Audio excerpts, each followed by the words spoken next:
छत्तीसगढ़ में बादल इन दिनों जमकर बरस रहे हैं। इस बीच सरकारी स्कूलों में लापरवाही के चलते स्कूली बच्चों को परेशानियों का सामना करना पड़ रहा है।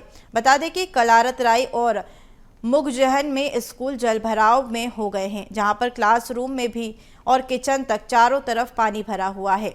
बता दें कि कलारतराई में इस बात से नाराज पालकों ने स्कूल में ताला लगाकर विरोध प्रदर्शन किया। वहीं मुजगहन स्कूल का भी यही हाल है। जलभराव के कारण टीचर और बच्चे परेशान हैं। इसे लेकर शिक्षा विभाग के अधिकारियों का कहना है कि पानी निकासी का साधन नहीं होने के चलते स्कूल में जलभराव हो रहा है। स्कूल प्रबंधन समिति इसमें फैसला ले सकते हैं।